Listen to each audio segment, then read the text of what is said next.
Hoje em dia está na moda as novas denominações protestantes adicionar o adjetivo apostólica aos seus nomes, como por exemplo, Igreja Nova Apostólica, Igreja Evangélica Apostólica das Águas Vivas, Igreja Apostólica Ministério Comunidade Cristã, Igreja Apostólica do Avivamento, Igreja Apostólica Renascer em Cristo, Igreja Apostólica Cristã, Igreja Apostólica Ministério Resgate, Igreja Apostólica Batista Viva e por aí vai.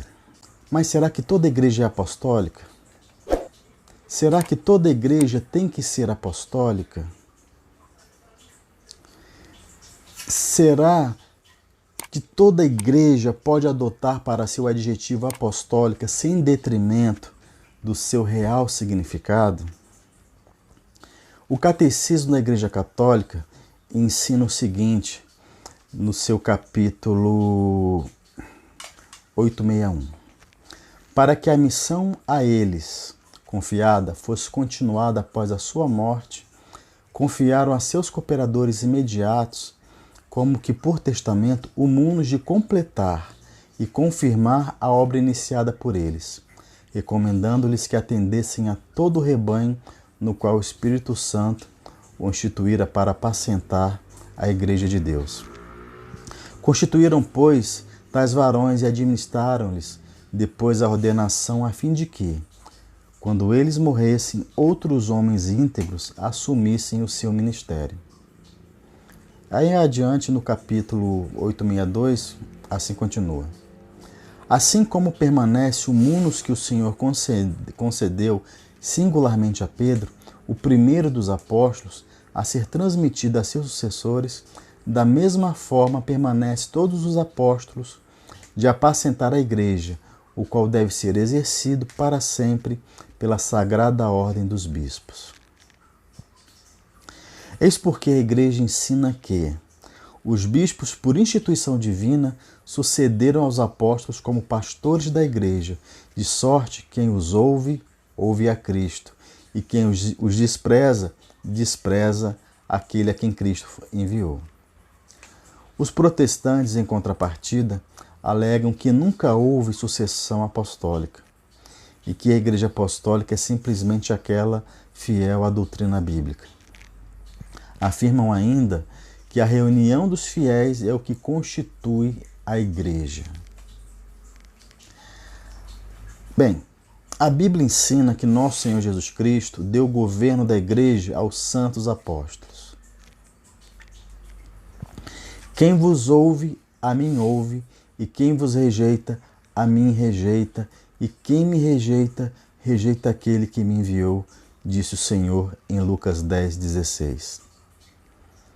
Aqui vemos o testemunho da autoridade dos apóstolos sobre toda a igreja, dada pelo próprio Cristo. A Bíblia dá testemunho de que os apóstolos claramente escolheram sucessores, que por sua vez possuíram a mesma autoridade de ligar e desligar. A substituição de Judas Iscariotes por Matias, conforme Atos 1, 15 a 26, e a transmissão da autoridade apostólica de Paulo a Timóteo e Tito, conforme 2 Timóteo 1,6 e Tito 1,5, são exemplos bíblicos da sucessão apostólica. Além destes exemplos claros, há também os implícitos, como o caso de Apolo. Apolo era um judeu natural de Alexandria que conhece o verdadeiro evangelho em Éfeso, conforme Atos 18, 24 a 28. A Bíblia diz que Apolo foi levado aos discípulos de Cristo que se encontravam em Corinto. Vemos isso lá em Atos 19, 1. São Paulo, ao escrever a sua primeira carta aos cristãos de Corinto, faz menção a Apolo. Vamos dar uma olhada.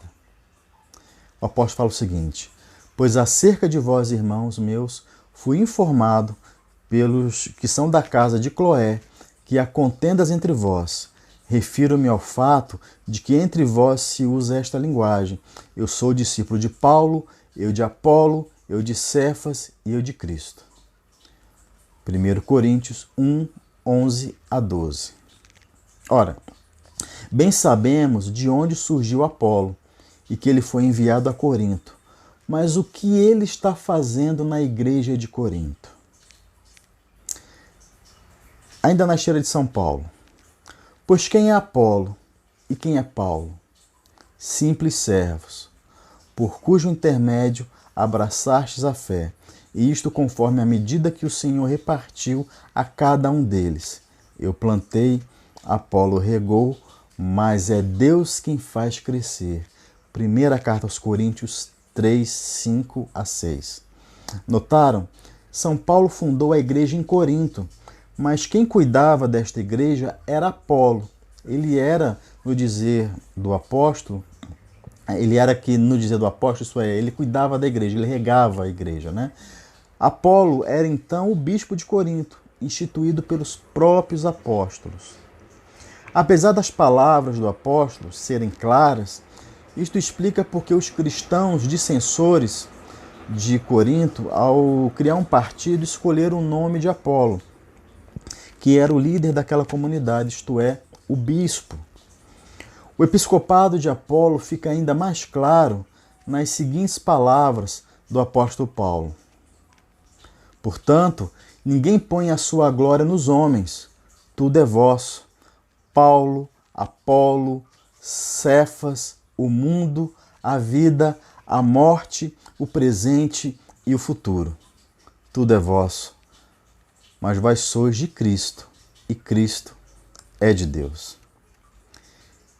Que os homens nos considerem, pois, como simples operários de Cristo e administradores dos ministérios de Deus. Dos mistérios de Deus. 1 Coríntios 3, 21 a 22 e depois 4, 1. Veja como São Paulo coloca o ministério de Apolo em igualdade com o seu próprio e em paralelo também com o de Pedro. 1 Coríntios 4, 6. Veja lá também sobre isso. Vimos que a Sagrada Escritura, ao contrário do que ensinam os entendedores da Bíblia, não nega a existência da sucessão dos apóstolos, como um meio de perpetuar de forma segura o ministério dos apóstolos. Ao contrário, ela afirma isso. Se estamos falando a verdade, devemos obrigatoriamente encontrar na história da igreja provas, né, dessa sucessão apostólica, de que ela realmente existia. Caso contrário, nós estaremos somente especulando sobre o que realmente existia na igreja primitiva, como erroneamente fazem os leitores da Bíblia. Vamos ver agora se encontramos na história da igreja alguma prova da existência da sucessão dos apóstolos. Clemente de Roma, o quarto bispo de Roma na sucessão de São Pedro, em sua primeira carta aos Coríntios, que é datada do ano 90 da nossa era, ele escreve o seguinte, lá na altura do parágrafo 42. Os apóstolos receberam do Senhor Jesus Cristo o evangelho que nos pregaram, e Jesus Cristo foi enviado por Deus. Cristo, portanto, vem de Deus, e os apóstolos vêm de Cristo. E as duas coisas em ordem provêm da vontade de Deus. Eles receberam instruções e, repletos de certeza, por causa da ressurreição do Senhor Jesus Cristo, fortificados pela palavra de Deus e com plena certeza dada pelo Espírito Santo, saíram anunciando que o reino de Deus estava para chegar. Pregavam pelos campos e cidades e aí produziam as suas primícias, provando-as pelo Espírito Santo, a fim de instituir com elas bispos e diáconos para os futuros fiéis. Isto não é algo novo. Desde há muito tempo a Escritura falava dos bispos e dos diáconos. Com efeito, em algum lugar está escrito: estabelecerei os seus bispos na justiça e os seus diáconos na fé. Ele faz uma referência aí a Isaías 60, versículo 17. Nossos apóstolos conheciam da parte do Senhor Jesus Cristo que haveriam disputas por causa da função episcopal. Por esse motivo, prevendo exatamente o futuro, instituíram aqueles de quem falávamos antes e ordenaram que, por ocasião da morte destes, outros homens provados lhe sucedessem no ministério. Olha só que interessante, né? Ainda no primeiro século, esse testemunho histórico sobre a sucessão dos apóstolos. Vejam que desde o início, então, do cristianismo, já se sabia que os bispos da igreja são sucessores dos apóstolos. Temos uma prova clara de que a sucessão dos apóstolos, pessoal, tinha como objetivo perpetuar o ministério dos mesmos apóstolos, já que a igreja deveria permanecer ainda na terra durante séculos. Portanto, ninguém pode se intitular bispo se não tiver recebido as sagradas ordens através da legítima sucessão dos apóstolos. E ninguém pode se intitular pastor da igreja se não tiver recebido a sagrada ordem pelas mãos de um bispo legítimo. A igreja apostólica é como um rio que possui a sua nascente na sucessão dos apóstolos. É do colégio dos apóstolos que a igreja possui a sua origem, segundo o desígnio de nosso Senhor Jesus Cristo. A sucessão dos apóstolos foi algo tão real na vida da igreja que muitas dessas sucessões foram registradas por alguns historiadores mais antigos, como Hegesipo e Eusébio de Cesareia. No ateniente a seus outros companheiros, Paulo testemunha ter sido Clemente, enviado a Gália, segundo Timóteo 4,10. Quanto a Lino, cuja presença junto dele em Roma foi registrada na segunda carta a Timóteo, 2 Timóteo 4,21, depois de Pedro foi o primeiro a obter ali o episcopado. História Eclesiástica 3:4-8. Após o martírio de Tiago e a destruição de Jerusalém, ocorrida logo depois, conta-se que os sobreviventes dos apóstolos e discípulos do Senhor, vindo de todas as partes, se congregaram e com os consanguíneos do Senhor. Havia um grande número deles ainda vivos. Reuniram-se em conselho para verificar quem julgariam digno para suceder a Tiago. Todos unanimemente consideraram idôneo para ocupar a sede desta igreja Simeão, filho de Cleófas, de quem se faz memória no livro do Evangelho. Disse que era primo do Senhor.